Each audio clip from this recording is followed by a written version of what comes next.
देश को आजाद हुए 77 साल हो गए। साइकिल से शुरू हुआ सफर आज चंद्रमा तक पहुंच गया। शिक्षा का बजट लाखों से करोड़ों में पहुंच गया, लेकिन जमीन पर तस्वीर कितनी बदली। आज भी कुछ सरकारी स्कूल के हाल वैसे ही हैं जैसे आजादी से पहले हुआ करते थे। आज जो तस्वीर हम आपको दिखाने जा रहे हैं वो वाकई बहुत दयनीय है।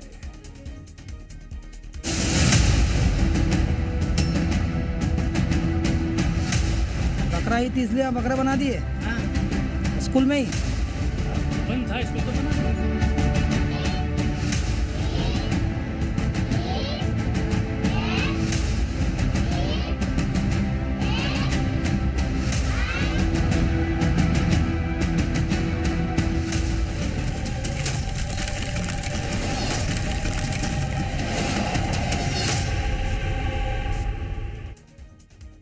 हमारे देश के भविष्य कहे जाने वाले हमारे छोटे छोटे बच्चों को हम शिक्षा की बुनियादी सुविधाओं से क्या महरूम रख रहे हैं? ये सवाल इसलिए क्योंकि जो तस्वीरें सामने आ रही हैं वो यही बयां कर रही हैं। आलम यह है, कहीं बच्चे झोपड़ी में बैठकर शिक्षा हासिल कर रहे हैं, कहीं रसूखदारों की दावत होने के कारण उन्हें छुट्टी दे दी जाती है। सवाल यही कि आखिर हमारे देश के भविष्य से बच्चे इन हालातों में कैसे शिक्षा ग्रहण कर रहे हैं, कर चुके हैं या करेंगे चर्चा। लेकिन पहले देखिए रिपोर्ट।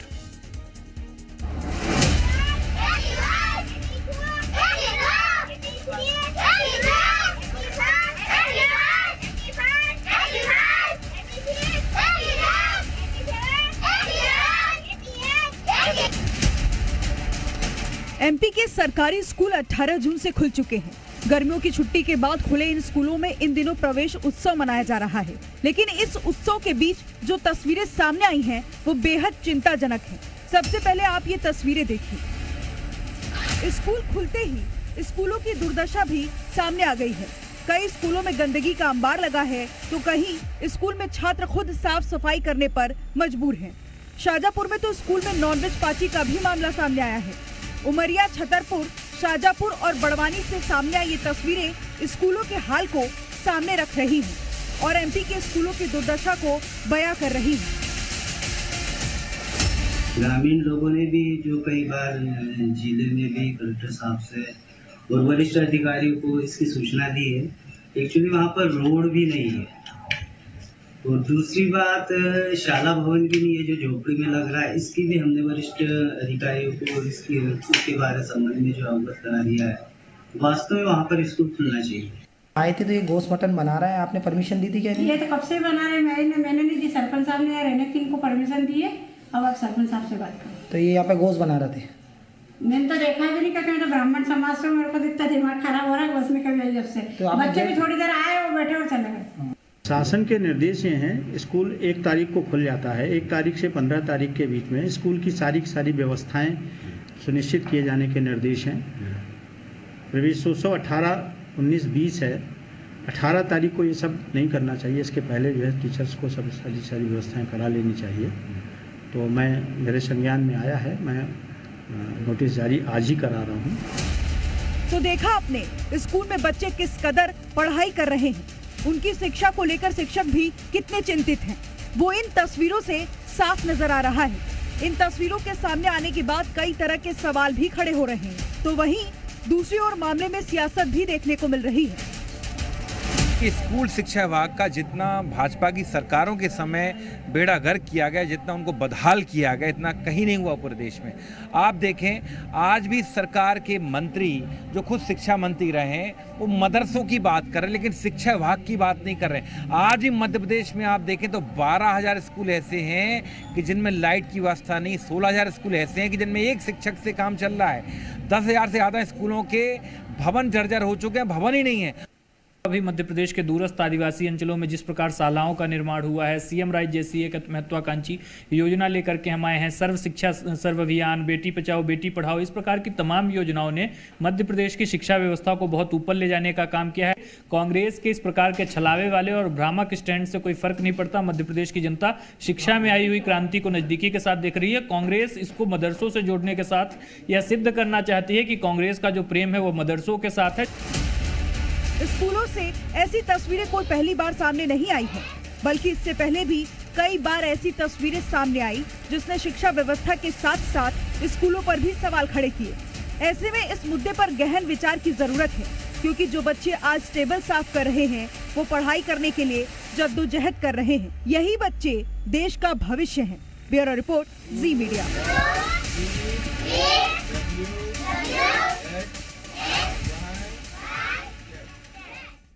मध्य प्रदेश के स्कूलों का हाल कैसा है वो आप इन ग्राफिक्स के जरिए समझिए।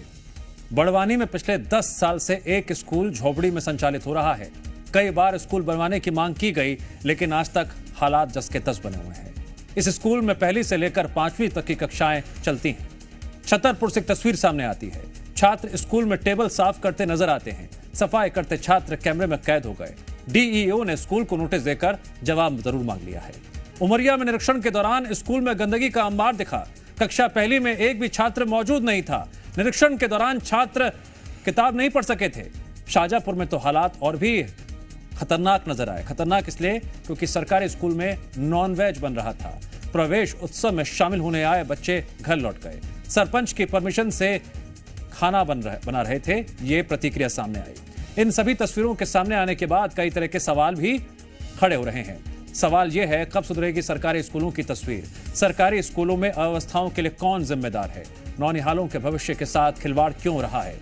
क्या ऐसे गढ़ा जाएगा देश का भविष्य? जिम्मेदार अधिकारियों की नींद कब टूटेगी? करोड़ों का बजट पास होता है, फिर सुविधाएं क्यों नहीं मिलती हैं? और इन्हीं सवालों के साथ आज चर्चा में हमारे साथ जुड़ रहे हैं शिक्षाविद आशुतोष पांडे जी, बीजेपी प्रवक्ता डॉक्टर गुलरेज शेख और कांग्रेस प्रवक्ता केदार सिरोही जी। मैं आप तीनों का स्वागत करता हूं।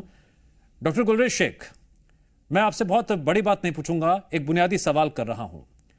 सरकारी स्कूल में पढ़ने वाला बच्चा सिर्फ ये चाहता है पानी, बिजली, चार दीवारी और एक शिक्षक। क्या आपका सिस्टम इस बात की गारंटी देता है कि एमपी के सरकारी स्कूलों में ये सारी व्यवस्थाएं हैं? डेफिनेटली मध्य प्रदेश में लगभग 80,000 से ज्यादा सरकारी स्कूल हैं और पिछले 20 साल का यदि आप ब्यौरा उठाकर देखें तो 20 साल में इसमें 250%, वापस रिपीट कर रहा हूं मैं, 250% का हमारी सरकार ने इजाफा किया है। और यदि आप बात करें कि सरकारी स्कूल जिनको सीएम राइज स्कूल में कन्वर्ट किया गया है तो इस ही वर्ष में 300 शासकीय स्कूलों को सीएम राइज स्कूल में कन्वर्ट किया गया है। सीएम राइज स्कूल का मतलब क्या हुआ? सीएम राइज स्कूल में चाहे फर्नीचर हो, चाहे स्मार्ट क्लासेस हो, चाहे खेल की फैसिलिटीज हो, चाहे इंडोर एक्टिविटीज की फैसिलिटी हो। डॉक्टर शेख, जो बच्चे झोपड़ी के माहौल में पढ़ाई कर रहे हैं उन्हें स्मार्ट मत का मतलब भी नहीं पता होगा। उन्हें यह भी नहीं पता होगा कि डिस्ट्रिक्शन क्या होती है, अच्छी पढ़ाई क्या होती है, अच्छा माहौल क्या होता है। नहीं, आपने देखिए, अब मुझे एक जो भी हुआ है, अगर कहीं पर नॉनवेज बन रहा था, कहीं पर बच्चों से सफाई करवाई जा रही थी, कहीं पे गंदगी थी, तो डेफिनेटली वो गलत है, उस पर कार्रवाई भी हो रही है। आपने खुद ने बताया कि डिस्ट्रिक्ट एजुकेशन ऑफिसर, और बेसिकली एजुकेशन के सेक्टर में सर्वे कोई होता है तो वो डिस्ट्रिक्ट एजुकेशन ऑफिसर ही होता है। उसके बाद कलेक्टर का नंबर आता है, सबसे ऊपर कलेक्टर, फिर डिस्ट्रिक्ट एजुकेशन ऑफिसर। उन्होंने नोटिस भी जारी किया है, कार्रवाई भी होगी। लेकिन मुझे एक बात की खुशी हुई है कि आप 80,000 में से ऐसे 4 मामले ढूंढकर ला पाए। मतलब मध्य प्रदेश शासन ने, मध्य प्रदेश की भाजपा सरकार ने ये काम तो करके दिखाया कि इतने बड़े मीडिया हाउस को भी केवल 4 मामले मिले 80,000 में से, तो आप उसका प्रतिशत निकाल लीजिए, तो काम तो बहुत केदार हो सिरोही रहा जी, है। बतौर विपक्ष आपकी क्या भूमिका रहने वाली है कि बेहतर शिक्षा व्यवस्था हो सके, सरकारी स्कूलों की हालत सुधरे? मैं बड़ी भाजपा प्रवक्ता को सुनकर मुझे बड़ी बेहद चिंता हुई है कि वो इस मुद्दे पर भी इस लेवल पे झूठ बोलेंगे, इतनी बड़ी सफाई देंगे जिसको हर गांव में हर आदमी, जो आपकी अभी न्यूज चैनल पे जितने भी लोग डिबेट देख रहे हैं उनको सबको मालूम है उनकी स्कूलों में क्या स्थितियां। सर 45,000 करोड़ करीब का बजट है यहाँ पर मध्य प्रदेश में। उसके बाद में 2.5 लाख लोग, 2.5 लाख स्टूडेंट ने अभी स्कूल छोड़ी है। ये अभी आप लोगों की रिपोर्ट है। ड्रॉप आउट बॉक्स में 12 लाख बच्चों का अभी आया है कि ड्रॉप आउट हो सकते हैं, उनको चिन्हित किया है। अभी की रिपोर्ट है ये, मैं कोई नई रिपोर्ट नहीं बता रहा हूं। आज मध्य प्रदेश में भारतीय जनता पार्टी कांग्रेस को कोस रही 20 साल पहले की बात को लेकर, शर्म आनी चाहिए। 29,000 स्कूलें बंद हो रही है, क्या बात कर रहे हो? एक स्कूल में सर, एक स्कूल में एक कमरे में 5वीं क्लास तक के बैठ रहे हैं। और ये जो बोल रहे थे भाजपा के प्रवक्ता, मेरे जिले में ले चलिए 4 स्कूल में पूरी व्यवस्था हो तो बता दीजिए।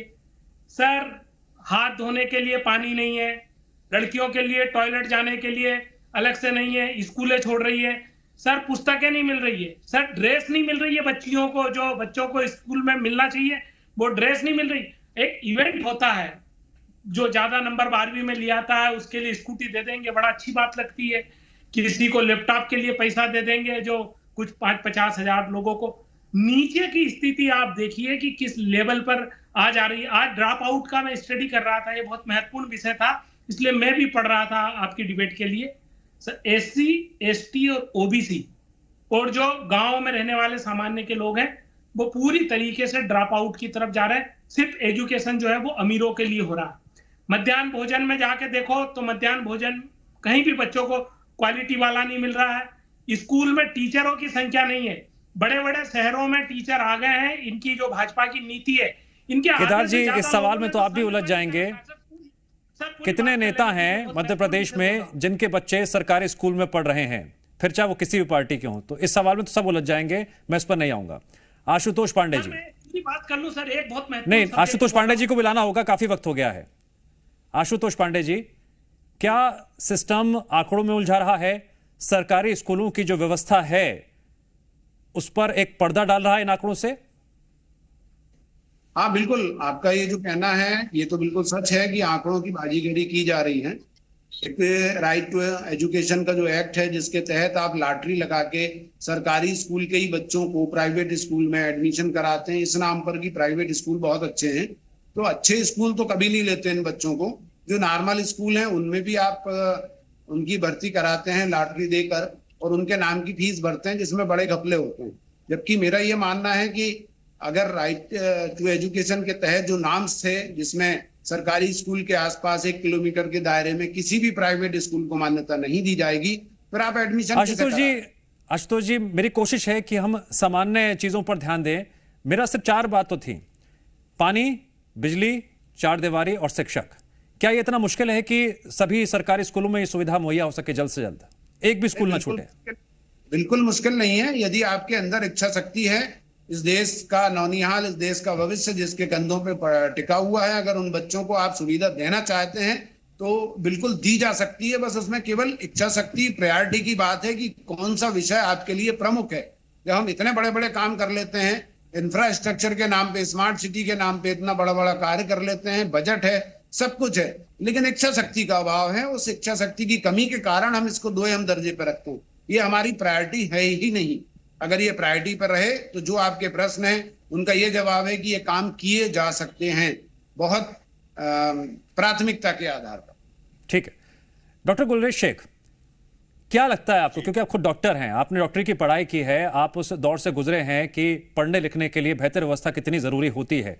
वैसे तो कई उदाहरण मिल जाएंगे कि स्ट्रीट लाइट के अंडर में भी रात में बच्चों ने पढ़ाई की है, लेकिन एक जो बुनियादी बातें हैं वो अगर कमी खामियां 4 तस्वीरों में भी दिखाई दे रही है, तो वो कमी और खामी क्यों है? कौन उसके लिए जिम्मेदार है और कितना वक्त लगेगा इसमें? मैं कभी नहीं कहूंगा कि अगर एक भी मध्य प्रदेश के स्कूल में कुछ गलती होती है तो मैं ये नहीं कहूंगा कि ये कोई गलती नहीं है। गलती है तो उसको सुधारना है, और जो भी उसकी जिम्मेदार है। देखिए, फाइनली ब्लॉक जो होता है, जो BDO लेवल पे होता है, चाहे फिर वो DEO लेवल हो, वही जिम्मेदार होते हैं उस चीज के लिए। फिर नीचे जाकर प्रिंसिपल और हेडमास्टर उसके लिए रिस्पॉन्सिबल होते हैं। तो इन लोगों के ऊपर डेफिनेटली कार्रवाई होगी। अगर गंदगी पड़ी थी तो क्यों नहीं सफाई हुई? यदि वहां पर कुछ पार्टी चल रही थी तो पार्टी क्यों हो रही थी? तो ये सब चीजें डेफिनेटली जो है वो संज्ञान में। डॉक्टर गुलरेज शेख, थोड़ा प्रैक्टिकल बात करते हैं। जितने भी अधिकारियों का आप नाम ले रहे हैं, इन अधिकारियों को कलेक्टर साहब अपने दफ्तर में बुला लें और जरा क्लास ले लें और जरा फाइल रिपोर्ट ले लें। दूध का दूध, पानी का पानी हो जाएगा 1 मिनट में। एग्रीड और डिसएग्री? ये तो काम भी हो रहा है ना। आपने ये देखा अभी NCERT की पुस्तकों के लिए कितना काम हुआ, किस प्रकार से जो स्कूल उसका पालन नहीं कर रहे थे उनके ऊपर भी कार्रवाई की गई कि नहीं की गई, आप खुद अपने आप से पूछिए। और फिर भी बार बार ये कहता, अभी आपने एक अच्छी बात कही कि मैं डॉक्टर हूँ, बिल्कुल मैं क्वालिफाइड डॉक्टर हूँ, और मैंने वो समय भी देखा है जब कांग्रेस की सरकार हुआ करती थी और मध्य प्रदेश में। टाइम कम है। केदार सिरोही जी, आपका रिएक्शन? सर, मैं खुद सरकारी स्कूल में पढ़ा हूँ, डॉक्टर साहब को बता दूं, इंटरनेशनल जॉब करके भी आया हूँ। सवाल है इच्छा शक्ति का। बुलेट ट्रेन और स्मार्ट सिटी के लिए आप टीचरों की भर्ती करिए। आप टीचरों को सुविधा दीजिए, बच्चों के लिए कमरे बनाइए, चाक भेजिए, टेबल कुर्सी लगाइए, पंखा लगाइए। नहीं, गुलरेज जी प्लीज, व्यवस्था बनेगी। इंटरप्शन नहीं प्लीज। अच्छा जैसी व्यवस्था पे इस तरीके से बोलेंगे। डॉक्टर गुलरेज शेख जी, इंटरप्शन नहीं। बच्चे देख रहे होंगे, अभिभावक देख रहे होंगे, अच्छा नहीं लगता ये तरीका, किसी के लिए भी ऐसा ही नहीं है। ये भारतीय जनता पार्टी के लोगों की खराब आदत है। ये इतने खराब लोग हैं, ये पूरा मध्य प्रदेश देख रहा है कि इनकी शिक्षा पर क्या नियत है और क्या नीति है। ठीक है, ये सिर्फ मुद्दों को घुमाना चाहते हैं, मुद्दों पर समाधान की बात नहीं कर सकते हैं क्योंकि इनमें विल पावर नहीं। क्या हम समाधान की बात कर रहे हैं या फिर ये मुद्दा सियासी राह पर जा रहा है? बड़ा ये चैलेंज है। आशुतोष पांडे जी, आपका संदेश उस सिस्टम को जो कहीं ना कहीं बेहतर शिक्षा व्यवस्था से दूरी बनाए हुए है या फिर कुछ गड़बड़ कर रहा है, लापरवाही बरत रहा है? देखिए, मेरा तो ये मानना है कि इसको हम एक सामाजिक समस्या के रूप में देखें, राजनीतिक चश्मे से देखने के साथ साथ हमें सारे पार्टी के लोग सुविधाओं की तरफ ध्यान दें, ना कि कमियों की तरफ। जो सुविधाएं हैं उन्हें और बेहतर कैसे किया जा सकता है, ये जिम्मेदारी केवल सरकार की ना होके समाज की भी है, परिवार की भी है और उन अधिकारियों की है जिनके कंधे पर ये सुविधाएं और ये कमियां दूर करने की जिम्मेदारी है। उनको जवाबदेह होना चाहिए और जहां कमियां मिलती हैं उसके लिए जो संबंधित नोडल अधिकारी है उस पर सख्त से सख्त जवाबदेही और निगरानी, ये बहुत जरूरी है। हम बार बार एक बात कहते हैं। आशुतोष पांडे जी, डॉक्टर गुलरेज शेख जी और केदार सिरोही जी, इस चर्चा में जुड़ने के लिए आप तीनों का शुक्रिया। बच्चों को बेहतर शिक्षा व्यवस्था मिल सके, जो बुनियादी सुविधाएं मिल सके जल्द से जल्द, यह मुद्दा तो है। इस मुद्दे पर सिस्टम को जल्द से जल्द काम करना चाहिए, इसीलिए आज हमने ये चर्चा की है। वक्त है ब्रेक का। जीएमपीसीजी पर खबरों का सिलसिला लगातार जारी है।